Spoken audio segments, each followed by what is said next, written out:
تنصروا الله ينصركم ويثبت أقدامكم.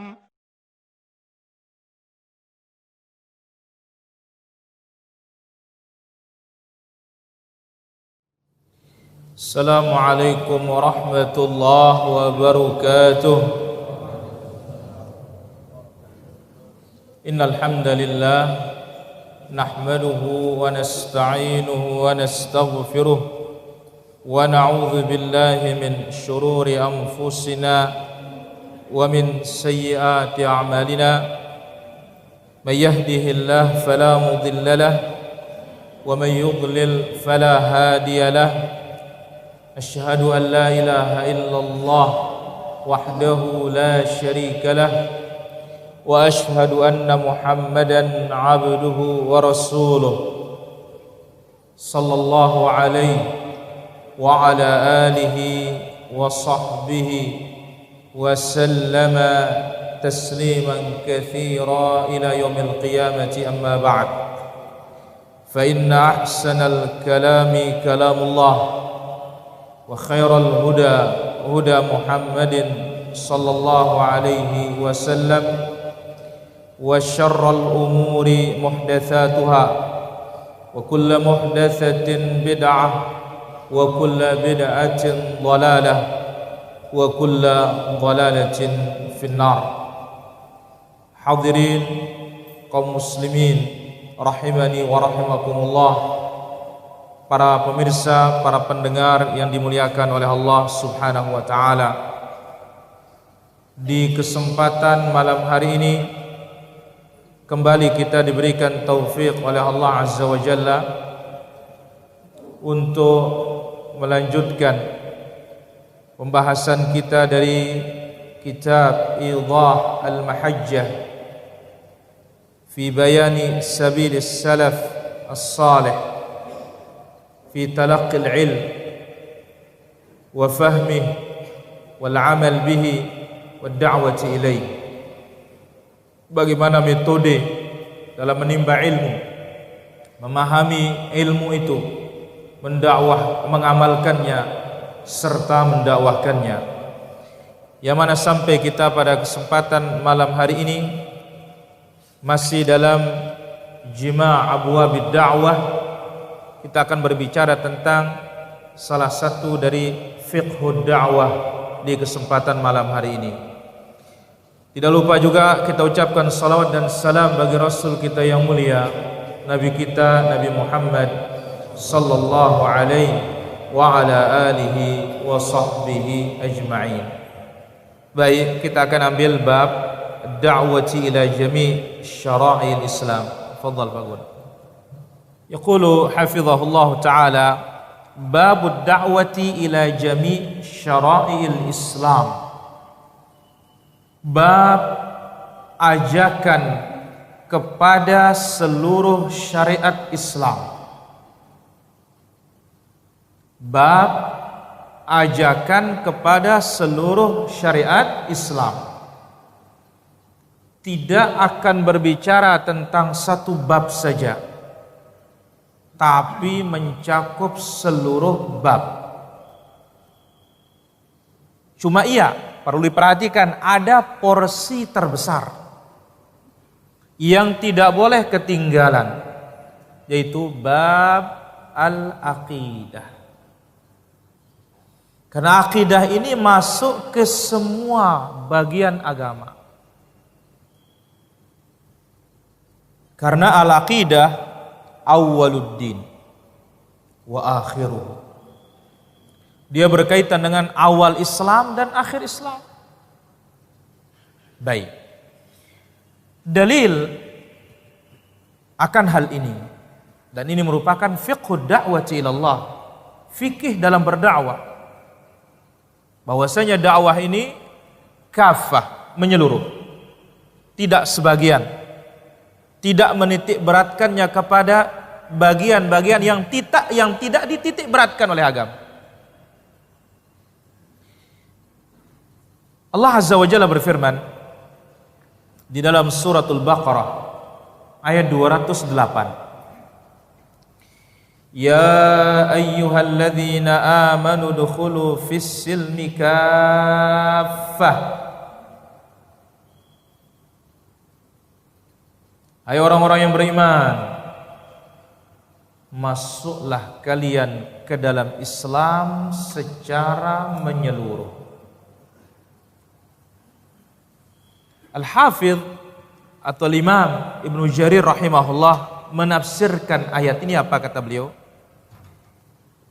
Ya'ni jalla thana'uhu bidzalik. Apa maksud Allah tentang ayat ini masuk ke dalam Islam secara menyeluruh? I'malu ayyuhal mu'minun bi syara'il islami kulliha. Wahai kaum mukminin, amalkan seluruh syariat Islam. Wadkhulu fit tasdiqi bihi qawlan wa amala. Dan benarkan Islam itu dengan ucapan serta dengan amalan atau praktik. Oleh karena itu, jangan hanya berbicara tentang jihad, tapi tidak berbicara tentang inti sari agama, akidah. Jangan hanya berbicara tentang salat, tapi tidak berbicara tentang apa yang menjadikan salat itu sah. Tapi harus menyeluruh. Iya, porsi yang terbesar berbicara tentang apa? Akidah. Karena kalau kita berbicara tentang salat harus ada akidah. Berbicara tentang puasa harus ada akidah,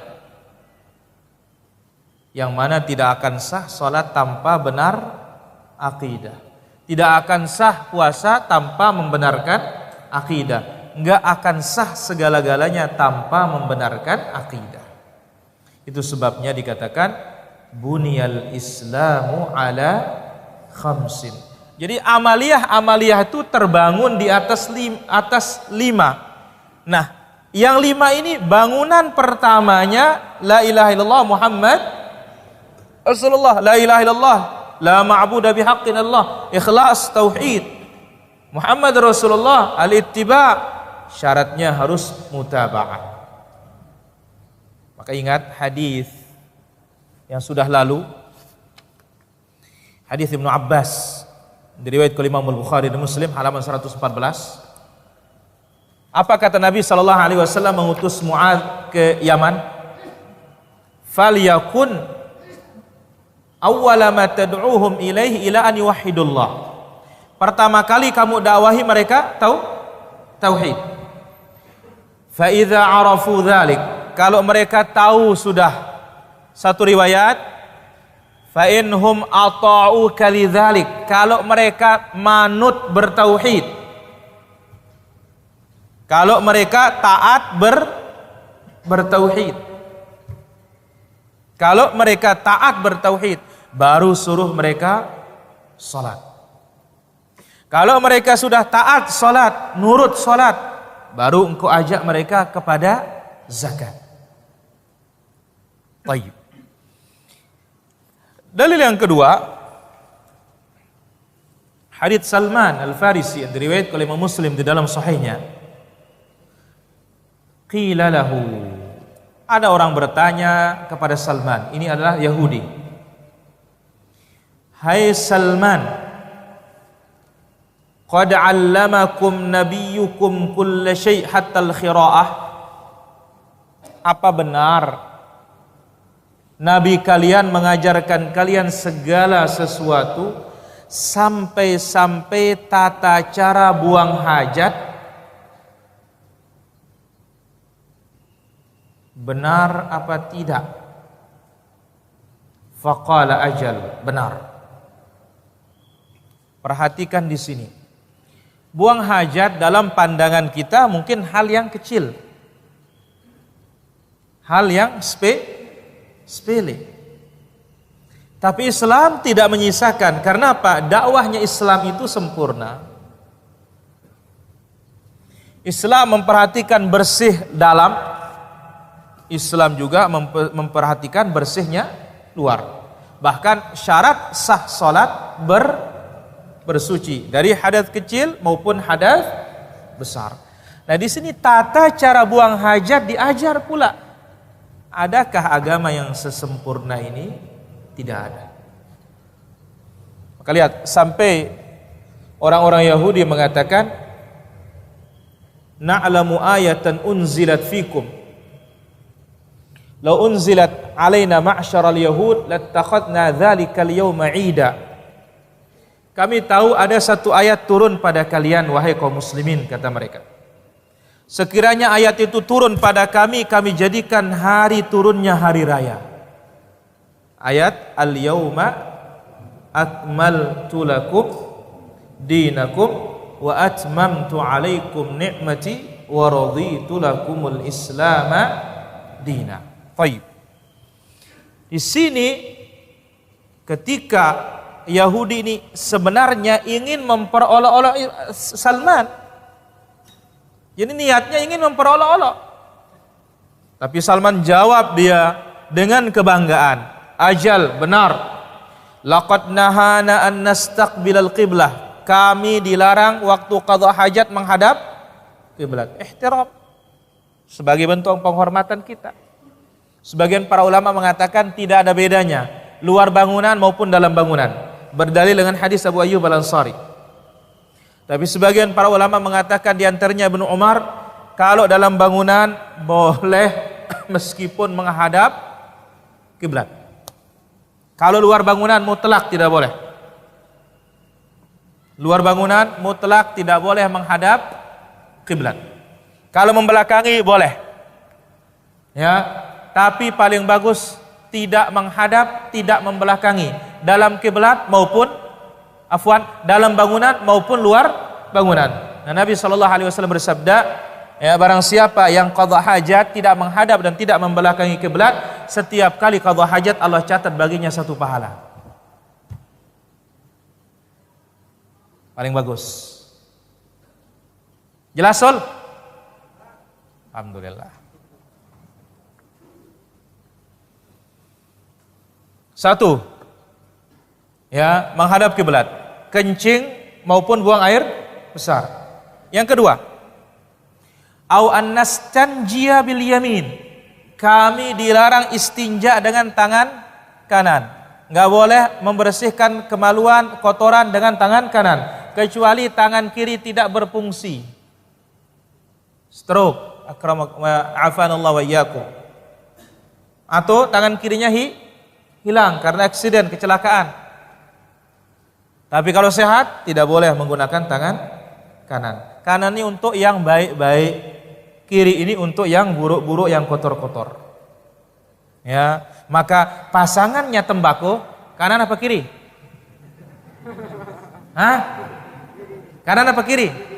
Kiri. Pasangannya tembakau, WC. Ya.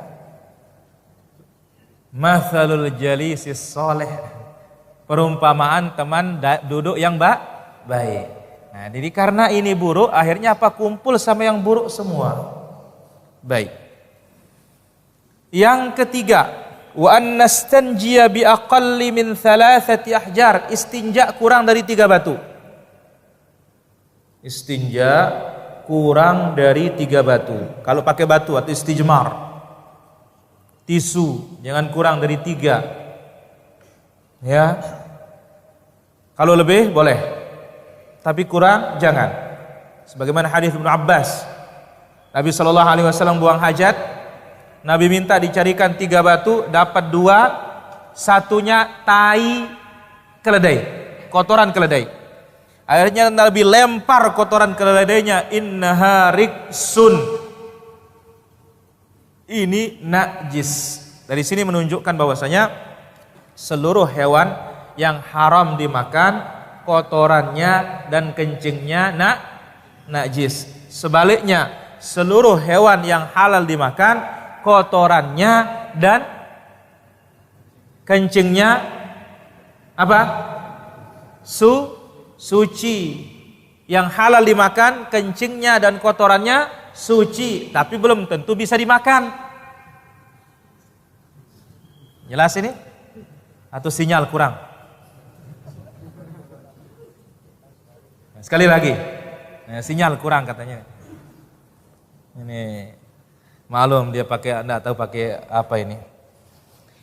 Sekali lagi, semua hewan yang haram dimakan kotorannya dan kencingnya najis. Tadi contohnya apa? Keledai jinak. Kalau keledai liar ini halal. Pak Tono, apa keledai liar? Zebra. Barakallahu fiik. Yang kedua, seluruh hewan yang halal dimakan maka kencingnya, kotorannya suci. Tapi meskipun suci belum tentu bisa dimakan. Nah, ini dia. Baik. Contoh yang bisa diminum. Air kencing unta. Ya, tapi jangan minum air kencingnya sapi. Apalagi mandi pakai kotoran sapi. Ya. Kambing saja yang barokah kencingnya enggak ada dalil nyuruh kita mengobati kencing kambing. Tapi disuruh sholat. Ini ya, subhanallah ya. Benar-benar agama kita pakai dalil gitu loh. Kalau kencing unta disuruh minum untuk obat. Kencing kambing enggak ada yang nyuruh. Sebaliknya, sholat di kandang unta tidak boleh. Tapi sholat di kandang kambing disuruh. Fa innaha barokah, di sana ada barokah. Tapi sholat sunnah. Pasang sujadah itu. Iya, enggak tahu nanti kan turun mas apa enggak kita tahu. Iya Pak Tono? Nabi bilang begitu, ayo.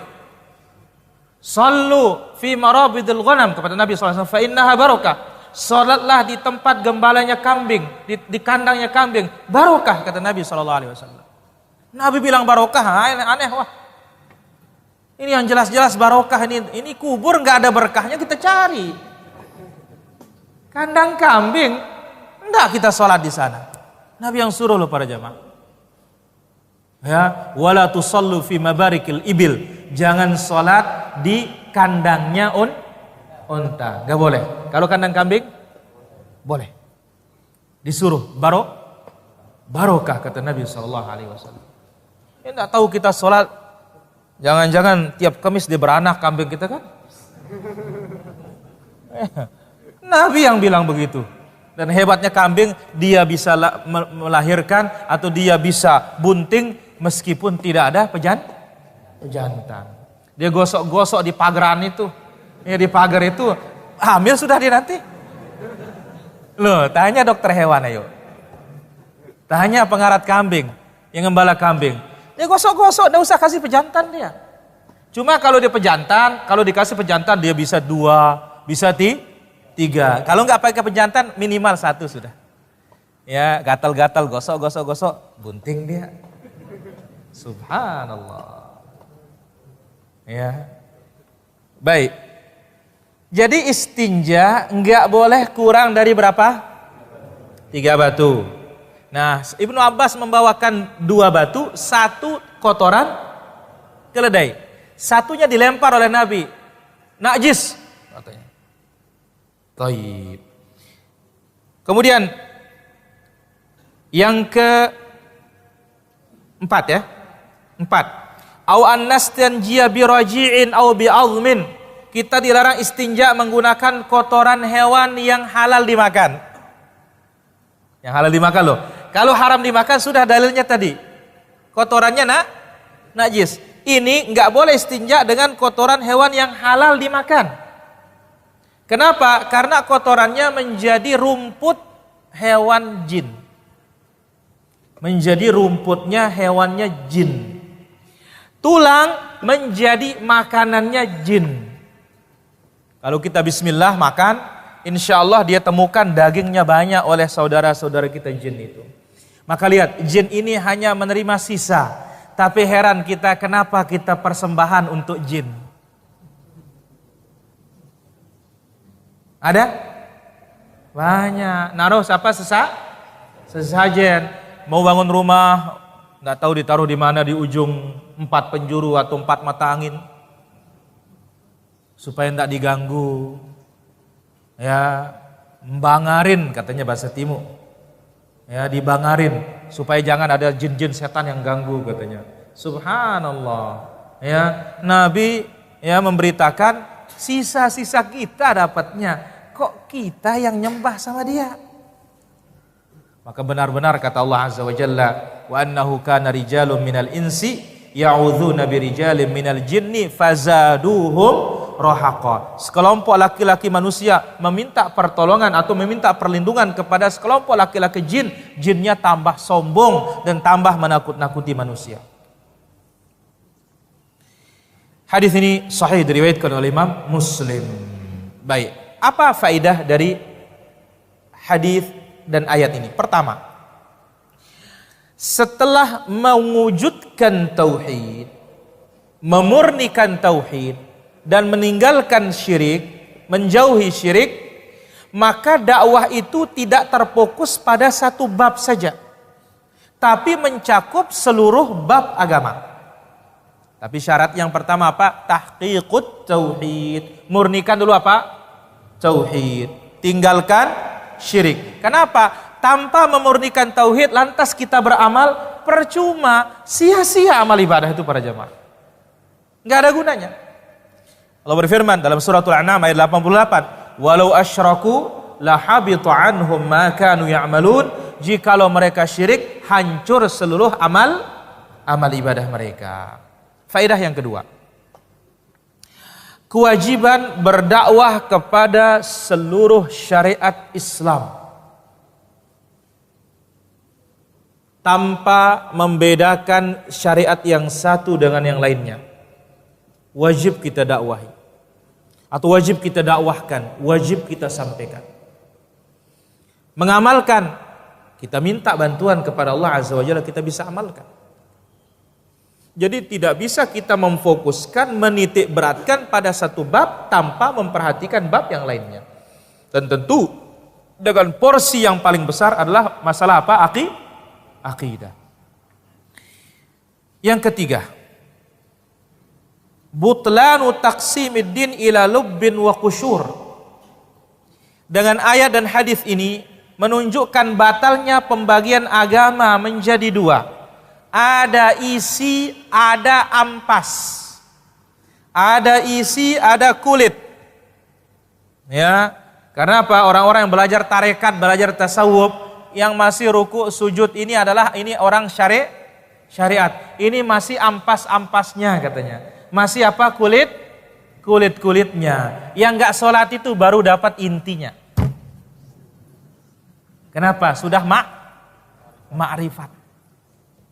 La ilaha illallah. Hadza batil. Kita katakan manusia tanpa kulit jadi apa dia? Sundal bolong.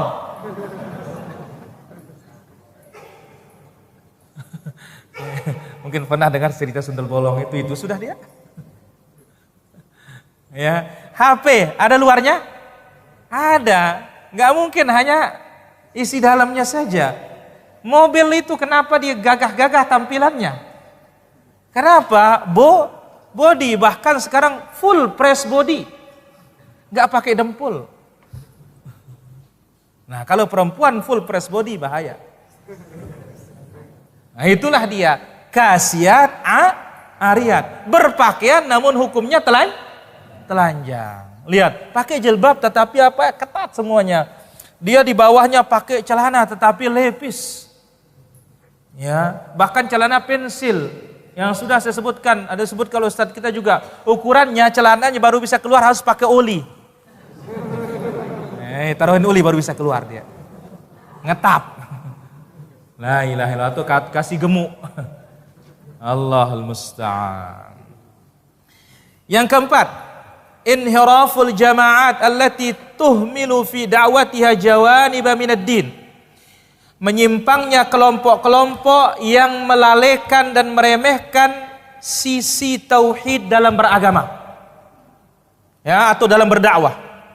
Ini adalah penyimpangan. Kalau sampai kita lalaikan pembahasan tauhid, pembahasan akidah di dalam berdakwatu ilallah azza wa jalla, karena ini adalah intisari dakwahnya para nabi dan dakwahnya para rasul. Di Makkah 13 tahun, di Madinah 10 tahun. 10 tahun di Makkah full tauhid, baru datang syariat yang lain.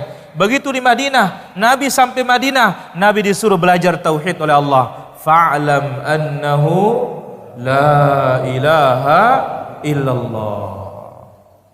Ini dia fikih dakwah yang pertama. Dakwah ini harus menyeluruh. Baik, yang kedua. Yaqulu hafizahullah ta'ala, babun la da'wata illa bi'ilmin. Tidak ada dakwah kecuali harus memiliki ilmu. Jangan mengajak kalau tidak punya bekal untuk apa kita mengajak. Ya, tapi kalau ngajak orang menuntut ilmu silahkan. Tapi untuk berbicara tentang ilmu kalau tidak punya ilmunya jangan. Apa kata para ulama kita? Man takallama fi ghairi fannihi ata bil ajaibi. Siapa yang berbicara bukan pada bidangnya, maka dia pasti akan mendatangkan hal-hal yang aneh bin ajaib. Kenapa? Enggak bidangnya. Baik. Allah Azza wa Jalla berfirman di dalam surah Yusuf ayat 108. Qul hadhihi sabili ad'u ila Allah ala basiratin ana wa man ittaba'ani. Katakan ya Muhammad, inilah jalanku. Ad'u ila Allah. Aku menyeru kepada jalan Allah. Nah, perhatikan ini. Ala basirah. Ini menjadi syahid. Ala basirah. Mengajak kepada Allah dengan dasar ilmu. Maka itu sebabnya kita belajar. Ya, saya sholat begini, ini dasarnya, ini namanya ilmu, ini dalilnya. Ya, ala basirah, ala ilmin wa yaqin. Kita mengajak ini dengan ilmu dan yakin. Al-il adalah al-kitab was sunnah. Wal yaqin kamalul ilm, sempurna pengetahuan kita. Maka lihat, kita dilarang oleh Nabi SAW menyampaikan hadis yang tidak jelas riwayatnya. Karena apa? Karena itu bukan ilmu. Yang jelas riwayatnya apa kata Nabi? Ballighu anni walau ayat. Sampaikan anni yang datang dariku. Jangan salah gunakan hadis ini. Ya, belum apa-apa langsung jadi daki. LC langsung ceramah. LC lulusan cakra. Jangan para jamaah, rusak nanti. Ya. Jadi ala basirah, al-ilm wa yaqin. Ilmu qala Allah, qala rasuluh. Ya. Bukan berarti antum harus kuasai ilmu baru berdanda. Artinya apa yang antum sampaikan itu harus punya dasar. Harus tahu. Nanti jangan ustadznya ditangguhkan. Nah, akhirnya apa? Ustadz telepon, Ustadz, mau antum debat ini? Dia yang punya masalah, ustadz yang debat. La ilaha illallah. Ini musibah nih para jamaah. Dia yang ngeributin kita ya, dibuat mutambah ribut lagi. Allahul musta'an. Jadi apa? Ala basirah. Basirah al-ilm, al-kitab was sunnah. Wa yaqin maknanya adalah tamamul ilm atau kamalul ilm, sempurna pengetahuan kita tentang sesuatu, itu namanya derajat apa ya? Yakin. Maka orang mengatakan, kamu lihat sudah? Lihat. Yakin sekarang? Yakin. Tapi kalau hanya cerita, belum yakin saya katanya. Masih ragu. Kalau bahasa Sasak, apa katanya Pak Fadil? Lisa bon batu niku kita niku sadu. Ya. Jadi kalau enggak dilihat enggak percaya. Maka kalau mengatakan ya hatta zurtumul maqabir, kalla sawfa ta'lamun, thumma kalla sawfa ta'lamun, kalla law ta'lamuna ilmal yaqin. Kita mendengar dalilnya ilmu, tapi begitu melihat apa yang diberitakan oleh dalil itu, namanya apa? Sempurna kita mengetahui, itu namanya al-yaqin. Kita melihatnya ainul yaqin, kita merasakan langsung hakul yaqin. Baik. Siapa ini harus punya ilmu? Aku, kata Nabi. Jelas Allah mengajarkan Nabi. Wa manittaba'ani, yang ikut Nabi dalam berdakwah harus punya ilmu. Ya. Harus punya apa? Al-ilm. Baik. Ada satu penjelasannya para ulama salaf yang menerangkan mereka itu bahwasanya kunna nata'allamul iman, dahulu kami belajar keimanan. Ya, belajar iman sebelum kami belajar Al-Qur'an. Belajar iman sebelum belajar Al-Qur'an. Nah, jadi iman itu bisa datang kalau pelajari. Ya, enggak bisa. Oh, kita mau kemana? Mau cari iman dulu. Enggak. Iman itu dipelajari. Dan iman itu ada di dalam Al-Quran dan ada di dalam hadits Rasulullah sallallahu alaihi wasallam. Allah sebutkan laisal birra an tuwallu wujuhakum qibala al-masyriq wal maghrib walakinnal birra man amana billah. Dalil yang pertama. Dalil yang kedua, di dalam surat At-Taubah ayat 33, demikian juga dalam surat apa? As-Saff. Huwallazi arsala rasulahu bil huda wa dinil haqq. Dialah Allah Azza wa Jalla mengutus rasulnya dengan petunjuk dan agama yang benar. Al-mufassirun mengatakan al-huda al-ilmun nafi', ilmu yang bermanfaat. Wa dinil haqq, dan agama yang hak, al-amalus salih. Liyudhhirahu 'ala ad-dini kullihi, dengan ilmu yang bermanfaat dan amal yang saleh Allah akan menampakkan Islam ini, memenangkan Islam. Jadi kunci kemenangan Islam ilmu dan amal. Jadi kalau kita mau Islam menang, memang harus kembali kita kepada ilmu Islam ini para jamaah. Selama kita tidak kembali, sebagaimana hadits Nabi SAW, hatta tarji'u ila dinikum, sampai kalian kembali kepada agama kalian, maka tetap kita akan hina kalau belum kembali. Cara kembali, belajar ini. Baik. Dalil yang ketiga, Allah Azza wa Jalla berfirman di dalam surah Muhammad ayat 19, fa'lam annahu la ilaha illallah. Fa'lam, ilmui, atau apa? Pelajari. Annahu la ilaha illallah. La ilaha illallah tauhid. Berarti apa? Belajarlah tauhid ya Muhammad. Masya Allah. Maka para ulama kita mengatakan ayat ini madaniyah. Setelah Nabi mendakwahkan tauhid di Mekah sampai ke Madinah, disuruh belajar tauhid. Berarti apa? Kita ini nggak boleh berhenti belajar tauhid. Belajar tauhid terus. Wastaghfir li dzambika walil mu'minina wal mu'minat. Qala al-Bukhari, al-Imam al-Bukhari berkata dalam sahihnya, babul ilm qabla al-qali wal amali. Bab ilmu dulu, baru diucapkan, baru diamalkan. Karena Allah mengatakan fa'lam, ilmuilah, annahu la ilaha illallah, bahwasanya tidak ada ilah yang berhak diibadahi kecuali Allah. Fabada'a bil ilmi qabla al-qawli wal amali. Allah memulai dengan ilmu dulu, baru berbicara, kemudian baru kita beramal. Syekhul Islam mengatakan apa? Di sini disebutkan la ilaha illallah dengan istighfar. Bukankah la ilaha illallah itu mengampuni dosa? Iya. Maka boleh mengatakan la ilaha illallah yudhib usul syirk. La ilaha illallah ini menghilangkan pokok-pokok kesyirikan atau menghilangkan pokok-pokok dosa. Istighfar menghilangkan cabang-cabang dosa. Jadi tauhid menghilangkan apa? Pokok-pokok dosa. Istighfar menghilangkan cabang-cabang dosa. Baik. Wa qala Umar bin Abdul Aziz.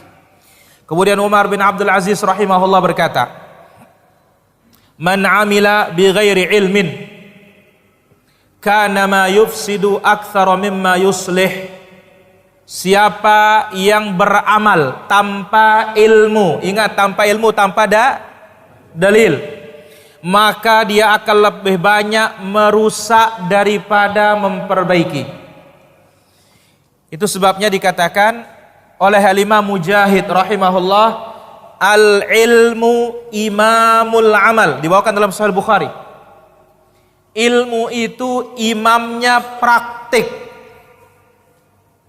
Ya, jadi jangan sampai seperti kata pepatah Indonesia, ya, guru kencing berdiri, murid kencing berlari.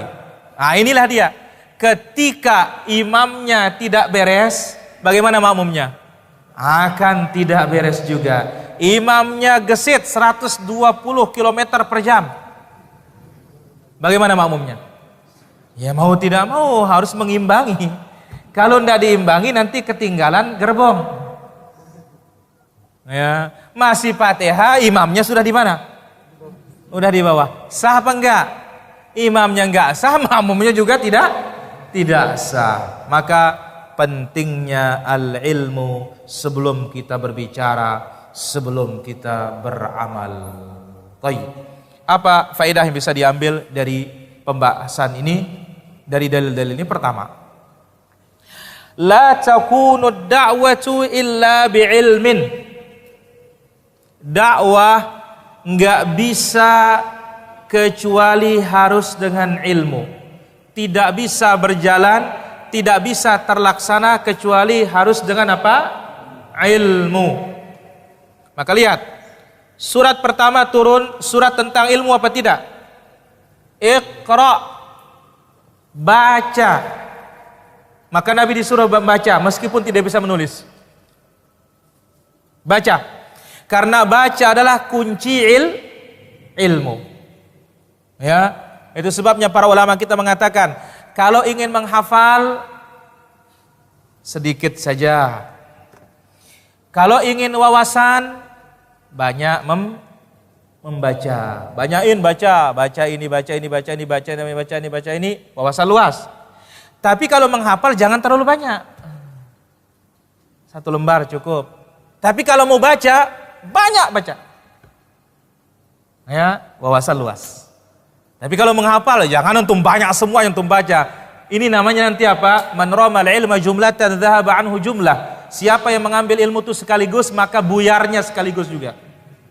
Ya, sama seperti SKS waktu itu kita sekolah itu, kuliah itu loh. Ya, sekian bulan tidak pernah belajar, tiba-tiba besok ujian kejar semalam. Iya, ada yang tinggal waktu menjawab, tapi tidak pasti. Karena apa? Bacanya sekali saja. Nanti kalau sudah menjawab, hilang sudah semuanya. Wahakadha. Yang kedua, al-ilmu qabla al-amal wa da'wah. Ilmu dulu, baru beramal, baru berdakwah. Kenapa? Karena ilmu ini adalah imam. Kenapa? Karena ingat, orang yang berdakwah atau orang beramal tanpa ilmu, sifat siapa? Nas. Apa sifatnya? Dhalin. Sesat. Yang ketiga, ad-da'watu bila ilm tufsidu aktsar mimma tuslih. Berdakwah tanpa ilmu akan lebih banyak merusak daripada memperbaiki. Ibarat dokter yang bukan dokter atau pura-pura menjadi dokter, maka akan terjadi malpraktik. Bisakah akan memberikan resep? Gak bisa. Kenapa? Gak punya ilmu. Sampai Nabi mengatakan man tatabbaba fahuwa dhaminun. Siapa yang berpura-pura jadi dokter lantas terjadi kepatalan, kecelakaan, dia wajib tanggung jawab. Baik. Faedah yang keempat, fasadud da'awat allati la tastanidu ilal ilm. Rusaknya dakwah-dakwah yang tidak bersandar kepada ilmu. Ilmu di sini dalil. Qala Allah, qala Rasul sallallahu alaihi wasallam. Wa ala manhaji as-salaf. Kemudian terakhir, hajatul ummati ilal ilmi wal ulama. Dengan melihat dalil-dalil ini menunjukkan umat ini perlu ilmu dan perlu ulama. Ilmu sudah ada di dalam Al-Quran para jamaah.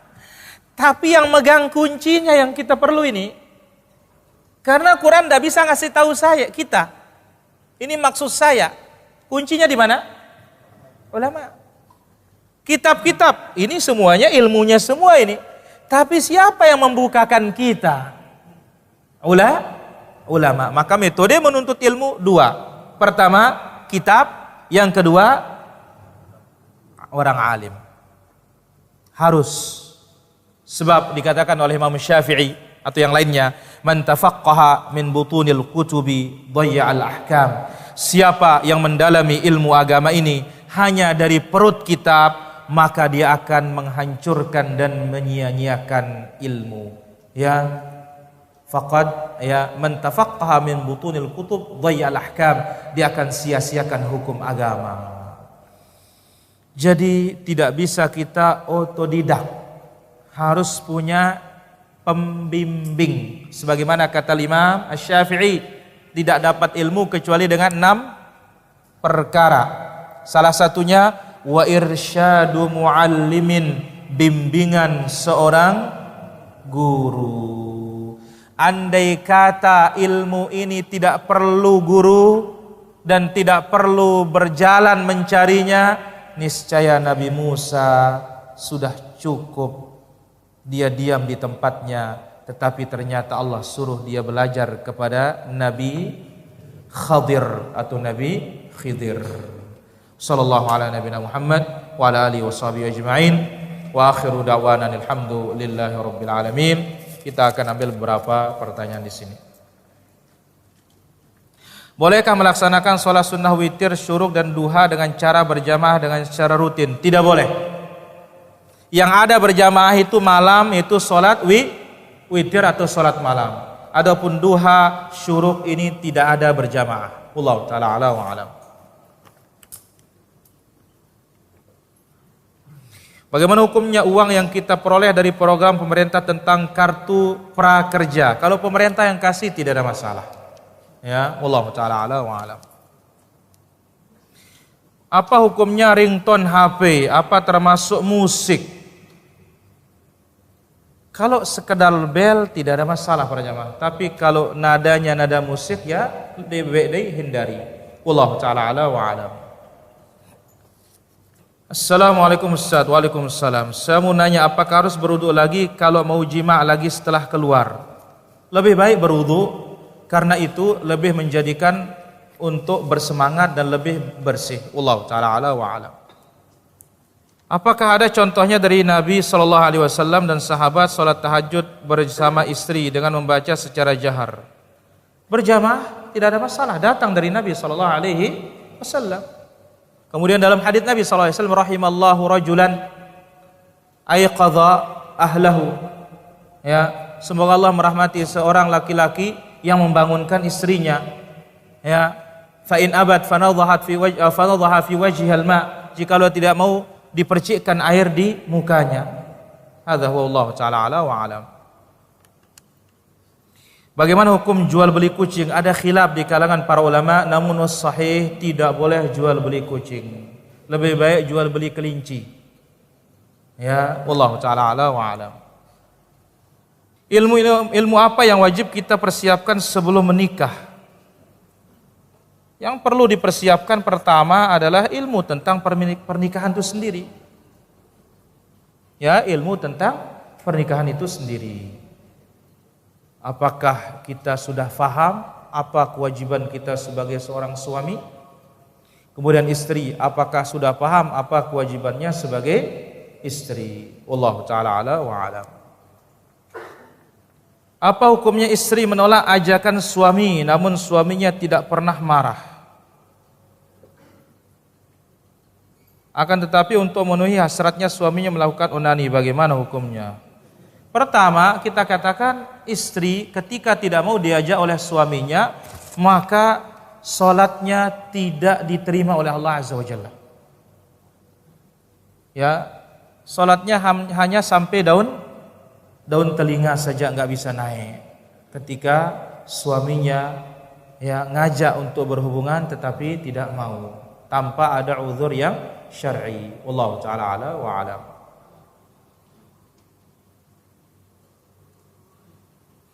Dilarang merapatkan saf, apakah wajib ditaati? Nah, ini khilaf ini para jamaah. Ya, sebagian para ulama kita merapatkan saf adalah wajib. Maka kalau dia wajib, ini ketaatan mutlak kepada Allah dan Rasulnya saja. Ya, ketaatan mutlak kepada Allah dan Rasulnya. Namun para ulama yang mengatakan sunnah, dari sinilah dia mengatakan bahwasanya boleh untuk berjarak itu lebih-lebih kalau ada hajat atau darurat. Ya, wallahu taala ala wa alam. Apa hukumnya zodiak atau mempercayai zodiak? Ini hukumnya adalah kesyirikan. Kenapa? Karena telah disebutkan oleh Nabi sallallahu alaihi wasallam. Bahkan man iqtabasa syu'batan minan nujum faqad iqtabasa syu'batan minas sihir, kata Nabi sallallahu alaihi wasallam. Siapa yang mengambil bagian dari pelajaran ilmu bintang ini, maka dia mengambil bagian dari ilmu sihir. Zada ma zada. Nah, ilmu perbintangan ada dua, tasyir wa ta'thir. Tasyir melihat perjalanannya sehingga mengetahui arah dan semisalnya, musim. Adapun dengan perjalanan itu menunjukkan peristiwa apa yang akan terjadi di muka bumi ini namanya ilmu ta'thir, dan ini yang terlarang di dalam syariat kita. Ini dah dia dikaitkan dengan ilmu zodiak tersebut. Wallahu taala ala wa alam. Jadi ada astronomi, ada astrologi. Astrologi yang tidak boleh. Astronomi boleh. Ya, Allah taala ala wa alam. Bagaimana maksud dikabulkan dalam doa? Karena ada mengatakan bahwa arti dikabulkan itu tafsirnya adalah direspon saja. Dari mana dibilang direspon itu? Ya. Cuma ingat, doa pasti dikabulkan oleh Allah kalau lengkap rukun dan syaratnya. Kalau lengkap rukun dan syaratnya. Dan jawabannya salah satu dari tiga hal. Langsung, kalau tidak dipalingkan dari keburukan yang semisal dengan doa kita. Kalau tidak, maka pasti kita dapatkan di akhirat. Wallahu ta'ala ala wa alam. Apa sebutan bagi orang yang jika di depan orang rajin beribadah sampai bertahun-tahun tapi belakang dosa besar? Apakah boleh berteman seperti itu? Kalau orang beriman yang berbuat dosa besar, maka ini namanya mu'minun bi imanihi wa fasiqun bi kabiratihi. Ini mukmin dengan iman la ilaha illallah Muhammad Rasulullah, tapi dia fasik karena berbuat dosa besar. Wallahu taala ala wa alam. Apakah haid berhenti selama 9 bulan baru ada lagi merupakan penyakit? Apakah kita boleh sholat? Kita katakan haid berhenti selama 9 bulan, tidak pernah haid 9 bulan. Setelah 9 bulan baru haid lagi. Kita katakan selama dia tidak haid maka hukumnya suci. Selama tiba haid maka hukumnya haid. Wallahu ta'ala ala wa alam. Baik, demikian para hadirin dirahmati Allah subhanahu wa ta'ala. Ini dia kajian kita pada kesempatan malam hari yang berbahagia ini. Wal ilmu indallah. Sallallahu alaihi wasallam wa baraka ala abdika wa rasulika Muhammad wa ala alihi wa sahbihi ajma'in. Jadi kita akan libur 2 pekan para jamaah.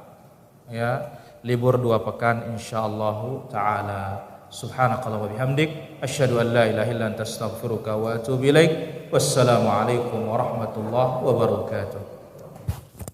إن تنصروا الله ينصركم ويثبت أقدامكم